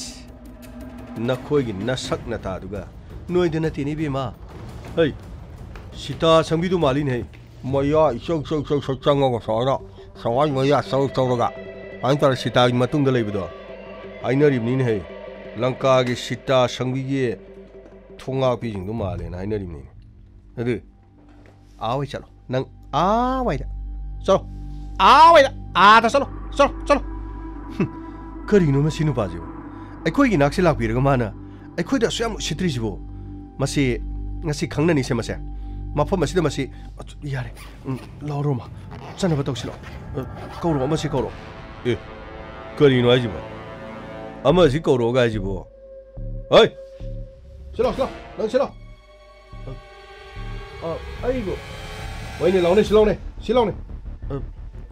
ꯀꯔꯤ ꯍꯣꯏ ꯁꯤꯂꯥꯎ ꯋꯥꯏꯒꯤ ꯂꯥꯎ ꯀꯔꯤ ꯃꯇꯥꯡ ꯀꯩꯅꯣ ꯅꯪꯅ ꯁꯤꯗꯩꯗ ꯂꯝꯍꯥꯡꯁꯤꯗ ꯅꯨꯄꯤ ꯈꯔ ꯅꯪꯅ ꯑꯣꯇꯣꯗ ꯄꯨꯔ ꯂꯥꯛꯏꯁꯤ ꯀꯩꯅꯣ 이젠 망하는 게 되라. 넌 이제 망하게 되라. 좀 해비고. 그리노 하비리도. 아이디 마코이네 썰로 하비기 바라피르가 락사버니. 아이 그리 가이 크러버기. năng 묵시나버디 나타바. 하야르 토바. 레박시도 오토 드라이버시고. năng 걱정하지않아. 아마데 사파기 슈낭. 아마데 사파기 슈낭. 아마데 사파기 슈낭. 낭이 낭 낙등하래. 어이. năng 고이나버 야버시다. năng 고이나버 야버버시다. 와로비 베야티. 아두고마 못해 야오제디. ꯑꯗꯨꯕꯨ ꯑꯩꯅ ꯊꯥꯖꯕꯗꯤ ꯉꯝꯗꯦꯅꯦ ꯅꯁꯛꯇꯨ ꯇꯔꯨꯗꯅ ꯇꯅꯥꯜꯂꯗꯅ ꯑꯣꯇꯣ ꯗ꯭ꯔꯥꯏꯚꯔ ꯃꯥꯟꯗꯦꯅꯦ ꯌꯦꯡꯕꯗ ꯄꯥꯏꯂꯣꯠꯄꯨ ꯃꯥꯜꯂꯤ ꯅꯁꯥꯗꯨ ꯁꯤꯠ ꯅꯥꯜꯂꯗꯅ ꯅꯐꯤ ꯅꯔꯣꯟ ꯅꯁꯝꯅꯅ ꯅꯁꯛꯁꯨ ꯐꯖꯩꯅꯦ ꯅꯨꯄꯤꯒꯤ ꯗ꯭ꯔꯦꯁ ꯁꯦꯠꯆꯜꯂꯗꯤ ꯁꯨꯃꯥꯡ ꯂꯤꯂꯥꯗ ꯇꯥ ꯗꯤꯟꯗꯤꯟꯇꯥ ꯇꯥ ꯗꯤꯟꯗꯤꯟꯇꯥ ꯗꯤꯟꯗꯤꯟꯇꯥ ꯗꯤꯟꯗꯤꯟꯇꯥ ꯖꯒꯣꯏ ꯁꯥ ꯌꯥꯅꯤꯅꯦ ꯅꯨꯄꯤ ꯁꯥꯕꯤꯕꯨ ꯌꯥꯅꯤꯅꯦ 오토ꯊꯧꯗꯧꯁꯔꯣ ꯁꯨꯃꯥꯡ ꯂꯤꯂꯥ ꯌꯥꯎꯒꯦ ꯌꯥꯎꯅꯦ ꯐꯥꯁꯀ ꯇꯥꯅꯤꯅꯦ ꯅꯪ ꯕꯦꯁ ꯑꯦꯛꯇ꯭ꯔꯦꯁꯀꯤ ꯃꯅꯥꯒ ꯐꯪꯅꯤꯅꯦ ꯅꯪꯅ ꯁꯤꯗꯩꯗ ꯅꯨꯄꯤ ꯍꯣꯟꯗꯣꯛ ꯍꯣꯟꯖꯤꯟ ꯇꯧꯗꯅ ꯍꯣꯏ ꯋꯥꯏꯒꯦ ꯂꯥꯎ ꯀꯔꯤ ꯍꯌꯦꯡꯗꯒꯤ ꯅꯨꯄꯤꯁꯤꯡꯗꯨ ꯄꯨꯕ ꯌꯥꯔꯣꯏ ꯅꯪ ꯑꯇꯣꯞꯄ ꯊꯕꯛ ꯆꯠꯂꯣ ꯍꯌꯦꯡꯗꯒꯤ ꯅꯪ ꯀꯣꯂꯦꯖꯇꯁꯨ ꯅꯪ ꯂꯥꯛꯄ ꯌꯥꯔꯣꯏ ꯑꯗꯨꯒ ꯆꯠꯈꯤꯕꯗꯁꯨ ꯅꯪꯅ ꯍꯣꯟꯗꯣꯛ ꯍꯣꯟꯖꯤꯟ ꯇꯧꯕ ꯌꯥꯔꯣꯏ ꯅꯪ ꯌꯥꯝ ꯆꯤꯡꯅꯩꯀꯣ ꯑꯩꯅ ꯅꯪ ꯌꯥꯝ ꯆꯤꯡꯅꯩ ꯍꯥꯏꯁꯤꯅꯤ ꯀꯔꯤꯅꯣ ꯍꯥꯏꯕꯤꯔꯤꯁꯤꯕꯣ ꯑꯩꯒꯤꯗꯤ ꯁꯤꯟꯐꯝ ꯑꯣꯏꯖꯕꯅꯤ ꯑꯩꯅ ꯊꯕꯛ ꯆꯠꯆꯕꯗ ꯁꯣꯝꯅ ꯊꯤꯡꯕꯤꯔꯤꯁꯤꯕꯨ ꯁꯣꯝꯕꯨ ꯅꯨꯄꯤꯁꯤꯡ ꯑꯁꯤꯒꯤ ꯀꯅꯥ ꯅꯨꯄꯤꯁꯤꯡ ꯑꯁꯤꯒꯤ ꯀꯅꯥ ꯅꯪ ꯎꯗ꯭ꯔꯣ ꯅꯨꯄꯤꯁꯤꯡ ꯑꯁꯤ ꯀꯅꯥ ꯀꯅꯥ ꯃꯥꯟꯒꯦ ꯅꯪ ꯎꯗ꯭ꯔꯕ ꯅꯨꯄꯤꯁꯤꯡ ꯑꯁꯤ ꯀꯅꯥ ꯀꯅꯥꯒ ꯅꯪ ꯇꯥꯗ꯭ꯔꯣ ꯉꯥꯡꯅꯔꯤꯁꯦ ꯉꯁꯥꯏꯗꯤ ꯉꯥꯡꯅꯩꯗꯣ ꯇꯥꯗ꯭ꯔꯣ ꯑꯩꯅ ꯇꯥꯖꯕꯗꯗꯤ ꯅꯨꯄꯤꯁꯤꯡ ꯑꯁꯤꯒꯤ ꯌꯥꯝꯅ ꯅꯛꯅꯕ ꯃꯥꯟꯗꯕ ꯅꯨꯄꯤꯁꯤꯡ ꯑꯁꯤꯅ ꯌꯥꯝꯅ ꯋꯥꯔꯧꯕ ꯁꯥꯎꯕ ꯌꯥꯝ ꯇꯨꯀꯠꯆꯕ ꯃꯥꯟꯕ ꯀꯔꯤ ꯌꯥꯝ ꯇꯨꯀꯠꯆꯕ ꯃꯥꯟꯕ ꯀꯥꯏ ꯅꯩꯌꯨꯔꯣ ꯅꯩꯌꯨꯔꯣ ꯅꯪ ꯅꯈꯧꯔꯤꯗꯣ ꯇꯧꯕꯤꯔꯛꯀꯅꯨ ꯑꯩꯉꯣꯟꯗ ꯎꯁꯤꯠ ꯊꯑꯣꯏꯗꯕꯗꯤ ꯇꯧꯕꯤꯔꯛꯀꯅꯨ ꯑꯩꯒꯤ ꯈꯨꯠꯀꯁꯨ ꯄꯥꯏꯅꯤ ꯊꯥꯗꯣꯛ ꯁꯤ ꯊꯥꯗꯣꯛꯅꯦ ꯈꯨꯠꯁꯦ ꯀꯟꯅ ꯄꯥꯏꯁꯛꯈ꯭ꯔꯦ ꯊꯥꯗꯣꯛ ꯑꯩꯅ ꯍꯥꯏꯖꯔꯤꯕꯁꯤꯅꯤ ꯑꯣꯇꯣ ꯊꯧꯕ ꯃꯤ ꯑꯃꯅꯤ ꯍꯥꯏꯗꯨꯅ ꯎꯁꯤꯠ ꯊꯑꯣꯏꯗꯕ ꯋꯥꯉꯥꯡ ꯁꯉꯥꯡꯗꯤ ꯇꯧꯕꯤꯔꯛꯀꯅꯨ ꯑꯔꯦꯝꯕꯗꯅꯦ ꯈꯨꯠꯁꯦ ꯊꯥꯔꯛꯏꯕ ꯈꯨꯠꯁꯦ ꯇꯦꯛꯇꯅ ꯇꯣꯛꯀꯦ ꯏꯔꯥ ꯑꯩꯉꯣꯟꯗꯁꯨ ꯃꯥꯅ ꯃꯈꯨꯠ ꯀꯩꯁꯨ ꯊꯥꯔꯛꯏꯅꯦ ꯃꯁꯤ ꯑꯩ ꯇꯧꯔꯛꯀꯅꯨ ꯑꯗꯨ ꯑꯣꯏꯔꯕ ꯇꯥꯔꯗꯤ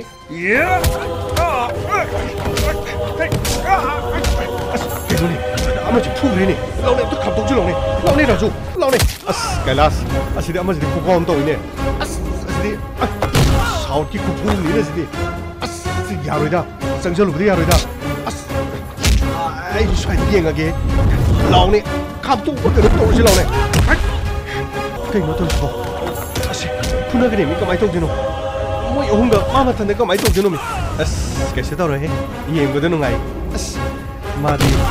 이손 손을 내려마가 영혼에 브라 사우트 필름의 히로니네 마야이데 모이 홍지나 막코치 파이라 우롱모부 마나 아맘맘다 오이 예 오이 아스 싱글 이종네 아스 파나 dumnungari 아마디 가오보다 아스 레박도 쉣다가 lambi기 마타이도 우다 막홍시 객찰리네 아스 영네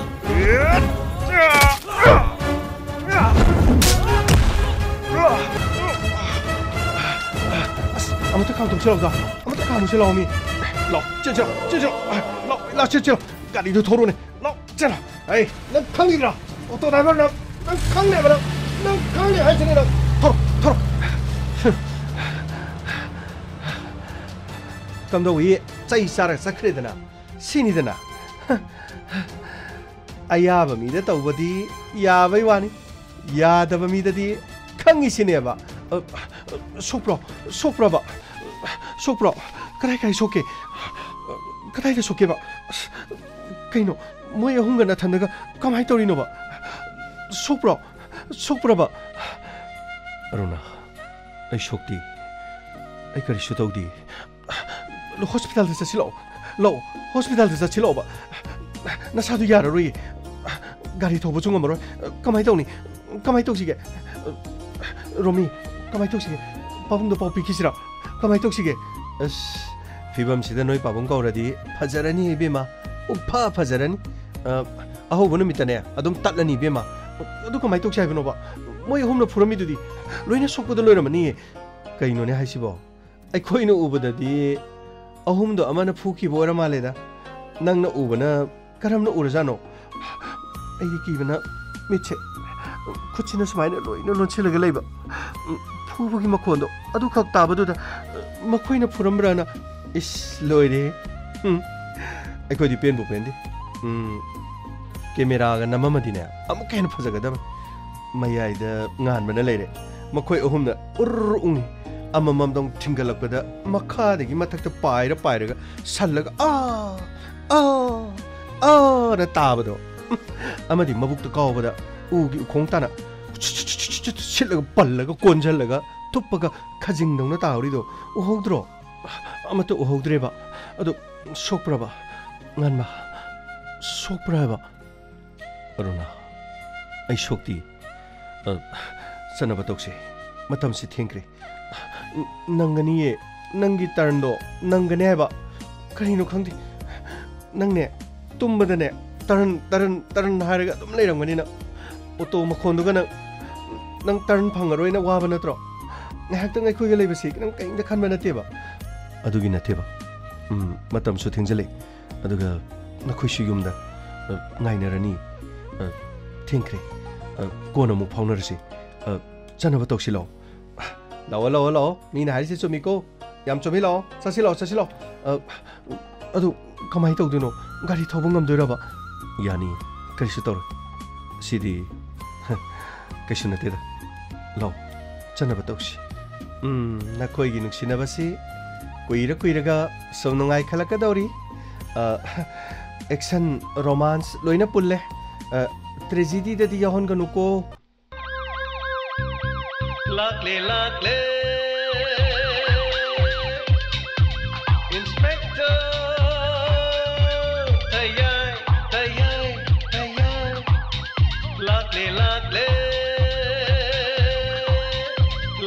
lakle Inspector Tayai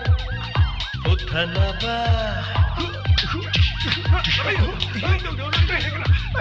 Kanbinaba. Thank you, sir. Welcome. Uthanaba Kanbinaba. Inspector Tayai lakle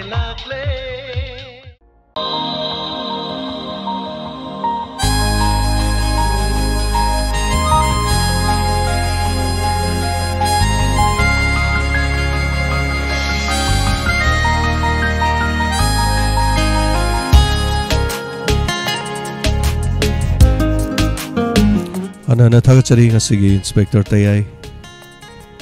Samri gani phumanga suba tangkak tabiri busing Ngasigi birthday taribi Winslate Pukrambam Datarop Amarjit and Victoria Uripoktagi many happy returns of the day Nungairaba dongi pongnomina sigidamak Yaifamangol pizari palem patogi Seba matom lom na tawbangamba Oibiu Afaba yaifabo oibiu Matam punumakta nada yektaba Afaba tabak tawbasing na maipakpo oibiu haibishori mafamdagi Nizari loinana yaifamangol ekhogi maikadigi pizari Adomna Imong manung pun hasigum manungairaba Ipongnomina simasing langamdana pangtok pangamba oibiu haina Nolokchari Isorgi mafunda nijari loina na niha consum mga sidi live taba fangle yam nuai zai nutigi live taba di fangdre na tapire thagachari Rani Bilal isang them thagachari yumnam Puspa Inspector Tayai ngasi episode 445 yam no nuai zai na tapire thagachari daina happy birthday to you na tapirakpa so thagachari to namai rapam thagachari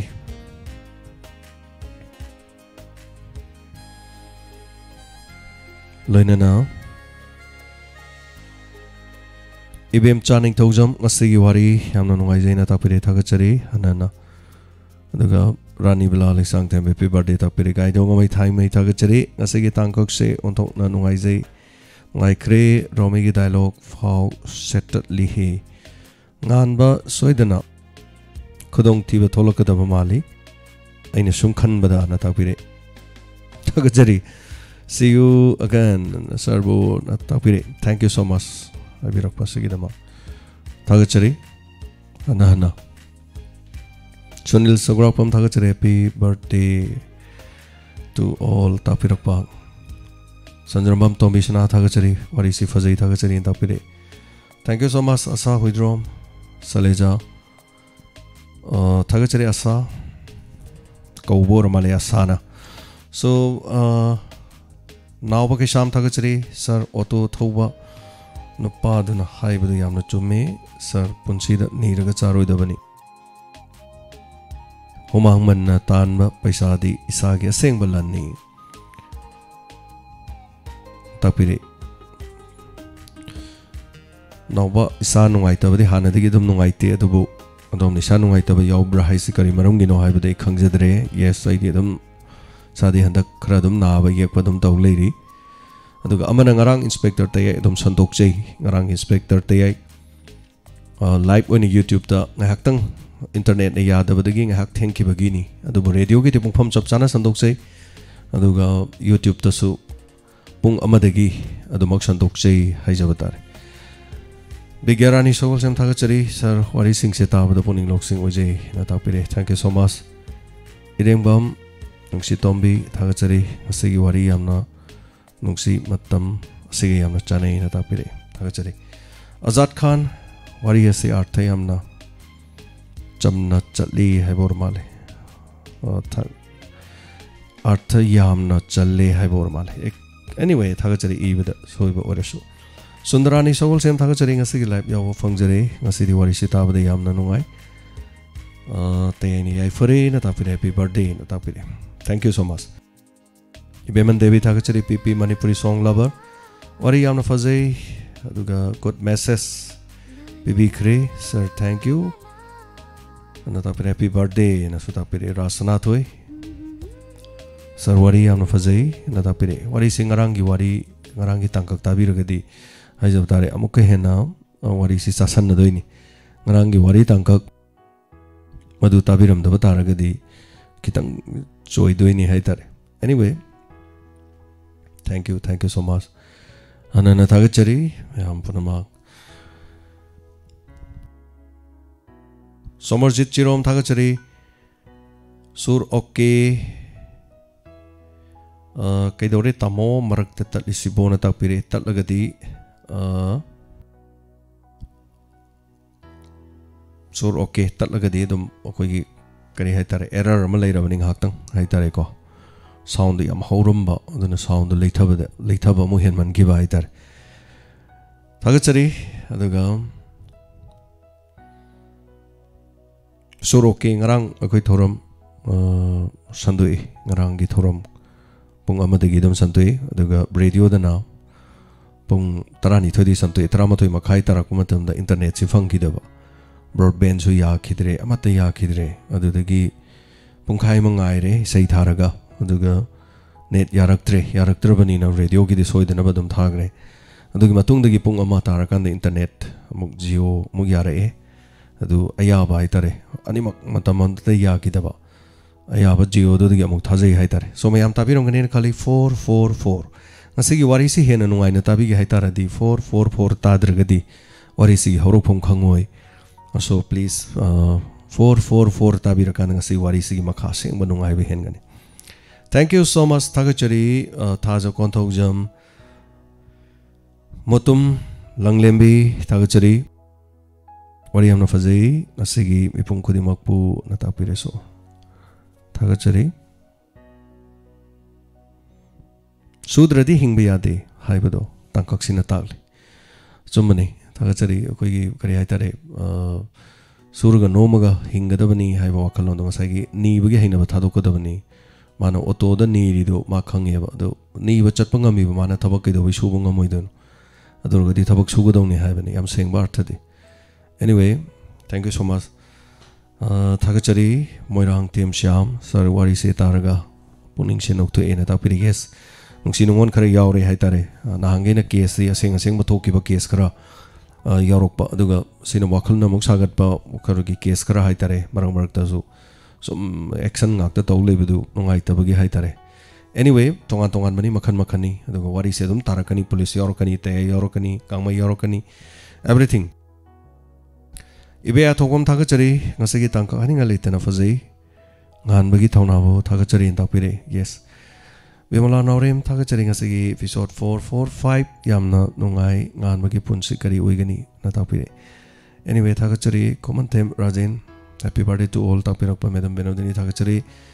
ngasi wari yamna nungai zai charbo thagachari natapire. Thank you so much. Aduga inau thokjom sar ngasi wari yamna fazai inspector Tayai nomo nomo gi fazabe heli natapirak pa. Thank you so much.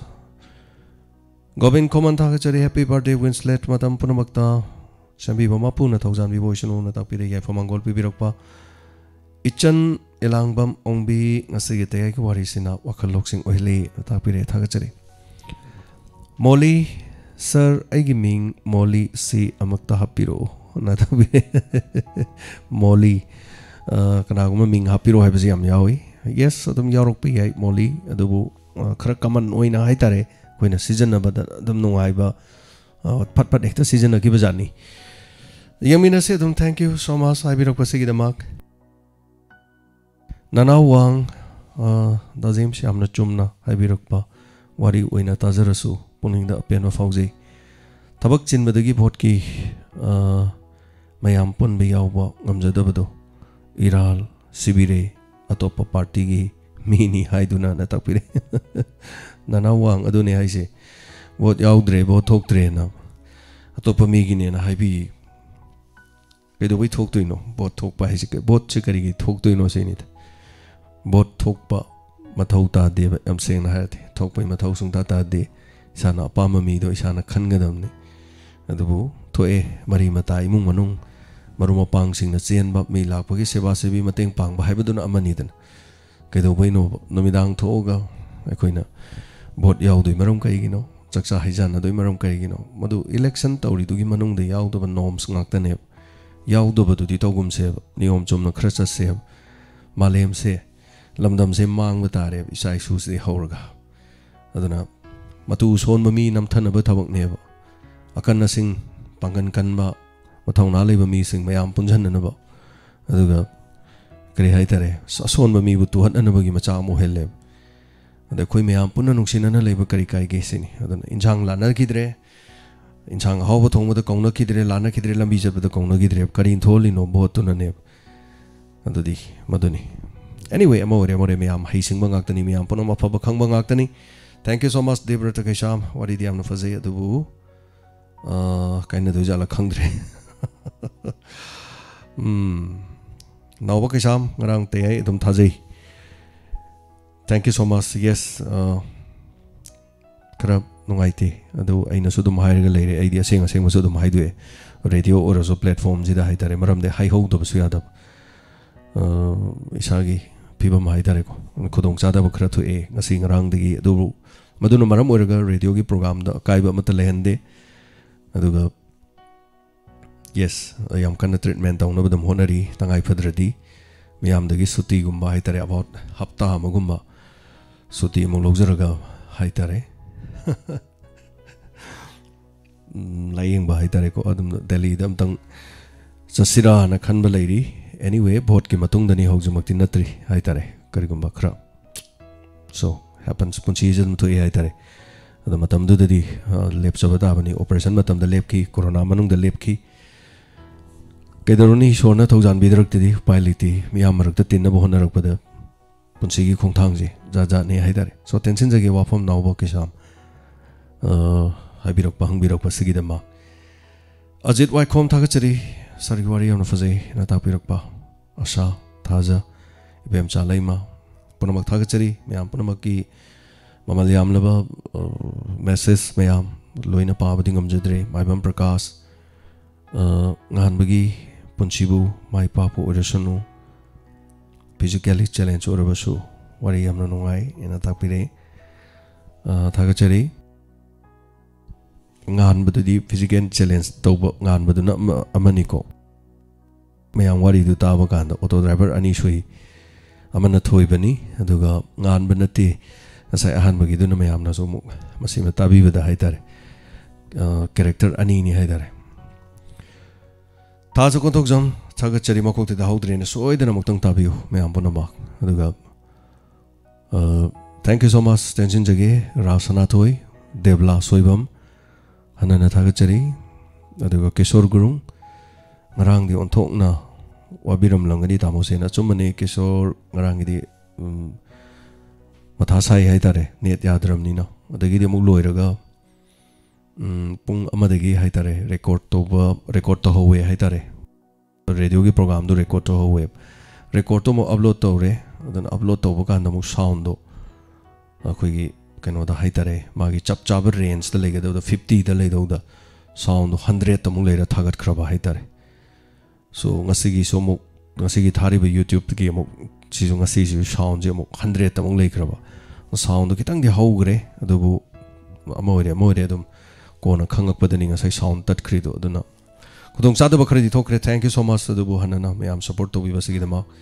technical adum problem lei electronics ke item ji tambangam de koina kan hona jai ade hekta hai tare ko nakana made hekta sometimes adum shorak pa yawi aduna mayam puna waro bi ade light on jam okay thank you so much wari ni adubu bot ki matang da matek hapirak pa se yam nungai jai na so thank you so much nana taga chari konsum bimala sir what ipajain tapirak pa lokendro kayen phabam recap se sangman kre na tapire lokendro kayen phabam yes adu akoi gi notification fangi amasung fangde haibagi haitare kari matam da madu khara lei adun ahobagi minute yamdrabada mari or manga thamakanda mi yamna yengapagi nungai ba leijai akoina harauba nungai ba nataba revenue gi matang da hitar phat ngai raga mapa adu gi chap mane yengapagi adai makok ta hoi ta hodi tawagi nungai ba se thank you so much adu haibirak pa khoi khare yengsin jage aduga soroke once again thaga chari ngarang di tayai ta di kari gi no yam kan hai suru jing ngarang ta bi hodra male mayam tai sur tum le ru ra khangdre adubu ngarang gi tayai ta di na ta piri jing ngarang tayai sur ai thajai ai ngasi ani rohom lak sur ai haijari siko adubu surna tabiramane na khanjare thank you so much sur ngarang 444 tayai adum yawi adum tawjai hai tare so thank you so much kitang thengi ngarang pung ama dei tawi rameshwari hema thaga chari ngasi wari yamna nungai jai puning thoganingai yamna uijai wari ta bada pen ba faujai na tapide thank you so much arge tambashna thank you to namira pam after long time ngasi yawbiri Sebastian Tagachari Yaning Hulakli Tani sir yes am I sing Tagachari Punamak isai matek kar kongjagi ngarang su kong kidram nina Hanana Tagachari Komantem Rajan sir mayam Punamaki kano silo ina pa bangam jadri ketrimem sangita ibem chalai maten tha ngobi sorok haibam thank you so much thank you Kishore Gurung Tagachari sei khudol tamjagi mayam punna taminasi ngasi ahan bada yaning hulakle isai sina khudol ahan batam jage punamak tabiri basing mayam punamak kathok chabai sei satyani ngomang mai ektani khudol tamjari bisei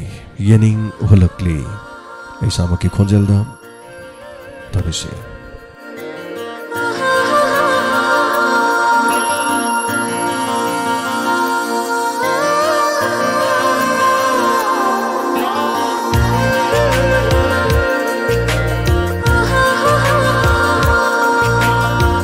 Yening hulakle aigi tamose nangi nungsi saktam urubada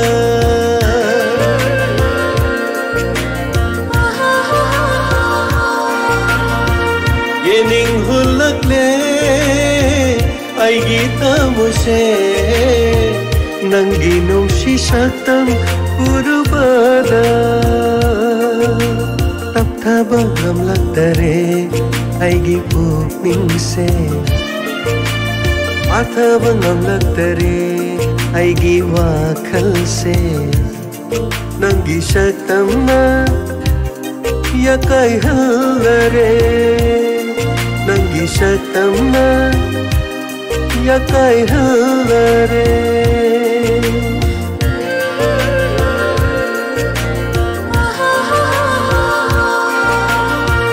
yening hulakle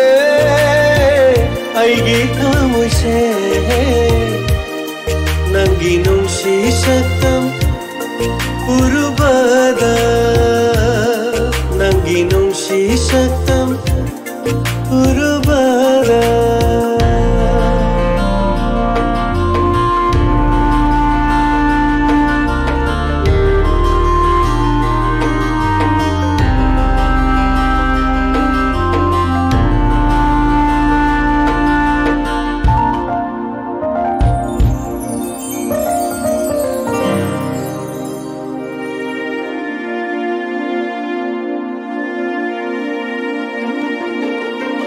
Ngamdaba nungsiba khanghalle nangna uruba yenglubada nangi sumhat pasaktam aigi tawaingbana ambanda suhairakle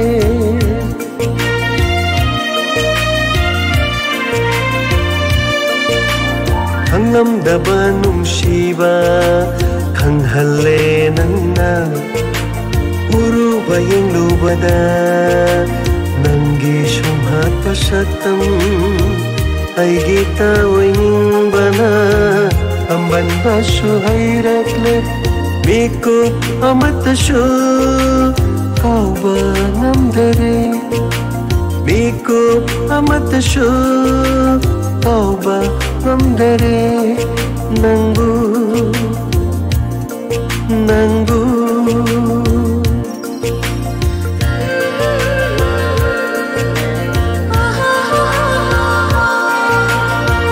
yening hulakle aigi tamuse nangi nungsi saktam urubada nangi nungsi saktam urubada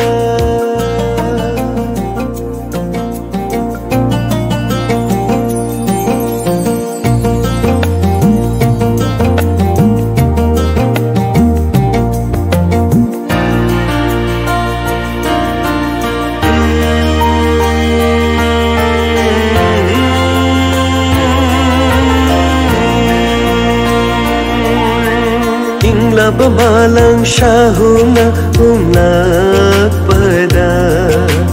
nungsi irikna jothalle aigi hachang se nangi athang amabu pangnaba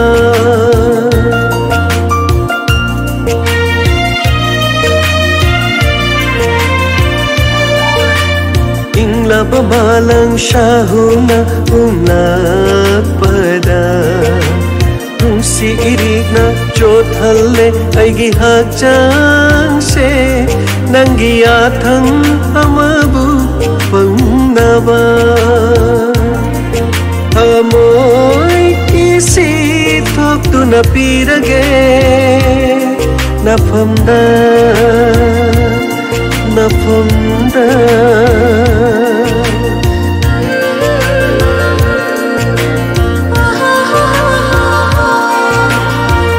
yening hulakle aigi tamuse nangi nungsi saktam urubada tapthaba ngamlaktare aigi pukningse ꯄꯥꯊꯕ ꯉꯝꯂꯛꯇꯔꯦ ꯑꯩꯒꯤ ꯋꯥꯈꯜꯁꯦ ꯅꯪꯒꯤ ꯁꯛꯇꯝꯅ ꯌꯥꯀꯥꯏꯍꯜꯂꯔꯦ ꯅꯪꯒꯤ ꯁꯛꯇꯝꯅ ꯌꯥꯀꯥꯏꯍꯜꯂꯔꯦ